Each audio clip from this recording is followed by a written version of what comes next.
안녕하세요. 현장 어떠니의 김기택 변호사입니다.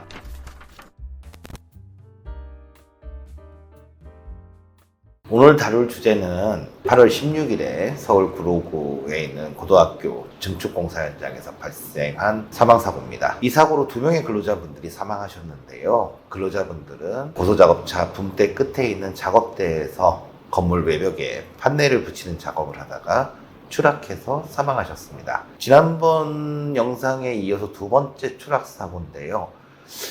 같은 추락사고여서 이 주제를 다룰까 말까를 사실 고민을 했었는데 이 주제에 숨겨진 여러 가지 법률적인 쟁점이 있어요. 그래서 이 주제를 선택을 했으니까 끝까지 한번 잘 들어보시면 상당히 많은 내용을 확인하실 수 있겠습니다.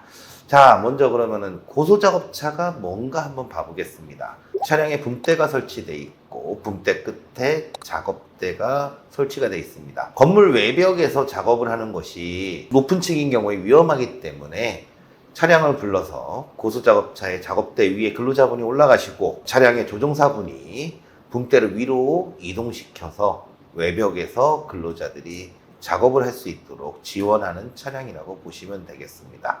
그러면 고소작업차에서 왜 근로자분들이 자꾸 추락하시게 될까요? 자, 이 사진에서 보시면 사람이 올라가서 작업하시는 작업대 주변에 난간이 설치되어 있는 걸 보실 수가 있죠. 사방이 저 난간으로 다 둘러싸여 있다면 근로자분이 추락하실 일은 없을 거예요. 자, 이 사진을 보시면 근로자분들이 작업을 하고 있는데 안전난간이 사방에 다 쳐져 있다라고 생각을 하면 근로자분들이 작업하기가 상당히 곤란하시겠죠. 또 외벽에서 작업하는 것인 만큼 이 작업대에 자재를 싣고 올라가는 경우도 많아요. 그럼 자재를 작업하는 장소로 이동시키는 것도 난간이 있으면 상당히 어렵겠죠. 그래서 근로자분들이 작업을 할 때 근로자분들이 바라보는 벽체 방향으로는 안전난간을 내려놓고서 작업을 하게 됩니다. 해체된 곳으로 추락해서 사망하시는 사고가 발생하게 됩니다.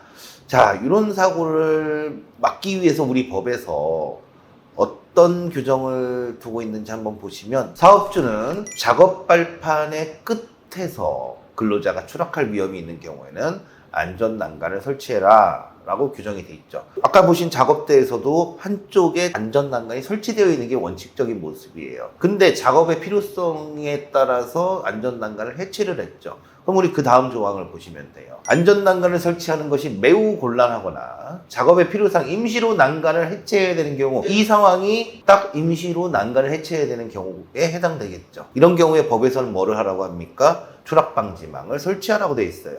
그런데 생각해 보시면 우리 지난 시간에 추락방지망의 모습을 봤죠. 고소작업차에는 외벽에 매달려서 작업하는 거기 때문에 그 밑에는 허공이에요. 그러면 우리 법에서는 추락방지망 설치할 수 없는 경우를 상정해서 규정하고 있죠. 추락방지망을 설치하기 곤란한 경우에는 근로자에게 안전대를 착용하도록 해라. 결국에는 우리 법에서 추락을 방지하기 위한 조치는 첫째로는 안전난간을 설치해라.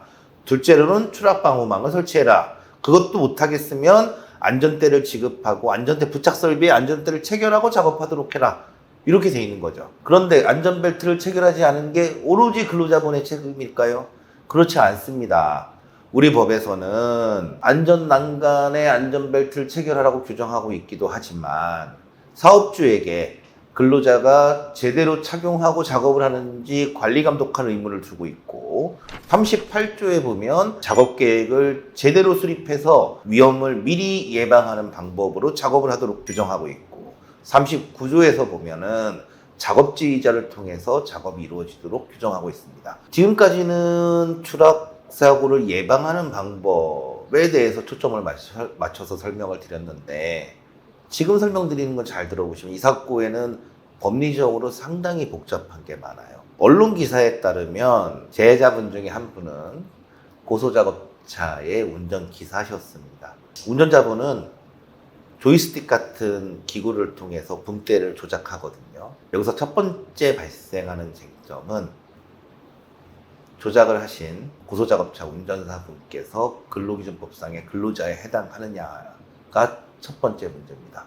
근로기준법상의 근로자에 해당된다고 평가받으시면 이 사건은 2명의 근로자가 사망하신 거에 해당하고 고용노동부는 이 사업주에 대해서 구속영장을 신청할 가능성이 상당히 높습니다. 그러다 보니까 이 운전사분이 근로기준법상 근로자에 해당하지 않는다라고 사업주는 아주 강하게 주장할 가능성이 매우 높습니다. 그래서 이분이 작업대에 올라가서 작업하시게 된 경위가 어떻게 되는지에 따라서 수사기관이 영장을 치는지 마는지가 결정될 수 있습니다. 두 번째는 이것도 근로자성의 문제인데요. 산재보상이 되는지 여부도 왔다 갔다 합니다. 이분이 근로기준법상의 근로자에 해당된다면 재해자분의 유족분들이 산업재해보상보험법에 따라서 보상을 받게 되실 겁니다. 그런데 근로기준법상의 근로자에 해당되지 않는다면 재해자분께서는 노무제공자에 해당된다고 평가를 받으실 거고 보상되는 보험급여가 내용은 동일하지만 일반 근로자와 또 비교했을 때 금액이 통상 더 적게 받으시는 문제가 생겨요.